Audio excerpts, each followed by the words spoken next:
This is Codeserver, an open source project that lets you run VS Code on a remote machine and access it from your browser. If you've ever had a build melt your laptop or you need to switch machines often, then this is for you. It's not a web editor clone either, it's actual VS Code running on a server and you just connect to it. That's how simple they claim it is, but does this actually help us in any way? That's the question. We have videos coming out all the time. Be sure to subscribe.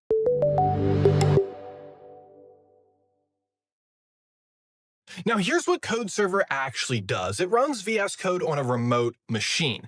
That machine could be something like a cloud VM, your home server, or just a really big desktop.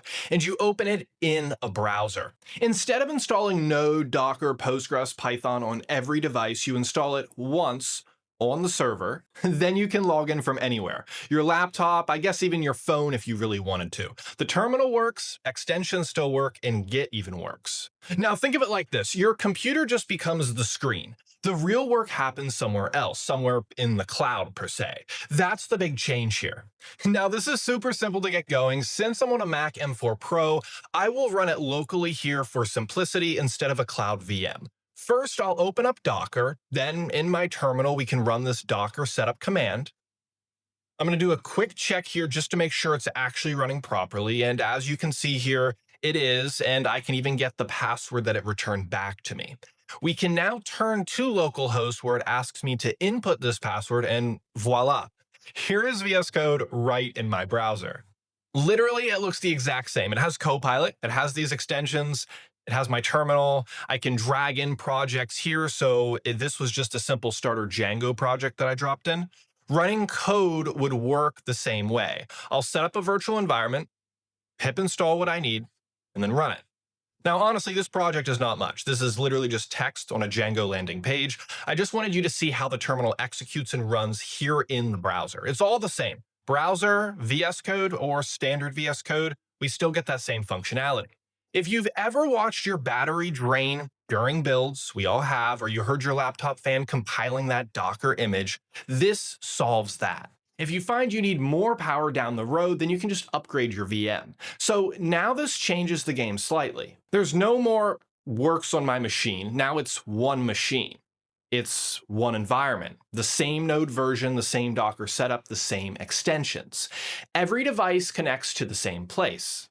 Now for hybrid teams, that consistency is bigger than we think. If you're traveling a lot like me, then it's a touch more freedom where I can keep this up in the server. And yes, it is actively maintained. This is not just some abandoned side project. This is production-ready infrastructure. Now let's flip this. Codeserver may sound perfect. It's not. Is anything actually perfect? Well, not always, right? The pros here, for starters, it's free, it's open source, and it is really responsive to at least what I found here. On top of that, it scales with your infra, and it's cheaper to manage platforms if you're working solo. But here's the catch, since it's not on your machine. If you have bad internet, then you're gonna have a bad experience. Latency is real because of this, and your server needs real RAM. Don't spin this up on a tiny VM and expect it to be great. It's not gonna be great. Security out of the box is still super basic. If you expose it publicly, you still got to configure the auth correctly. If we compare this to GitHub Codespaces, because I know some of you are thinking this now, and then Codespaces is like plug and play, but Codeserver is now more control than just that. If you want to try this, don't overthink it. This was super easy to spin up, so start small, give it a shot, see if it fits into your workflow, spin up a basic cloud VM, or even just run it on Docker like I am on your home machine. If you really want to put it through the ringer and test it, you could pair it with dev containers. Now your environment isn't just remote, it's reproducible, which is awesome for onboarding, it's good for debugging, and it's really good for consistency. If you've already tried it, then you know you're already getting better battery life. Now you can code on lighter devices, and switching between work and personal machines is easier. Test it privately first, then scale. With Codeserver, your environment becomes portable, scalable, and even more consistent. Your laptop or device stops being the limit, so if that sounds interesting, just go see how it feels. We'll see you in another video.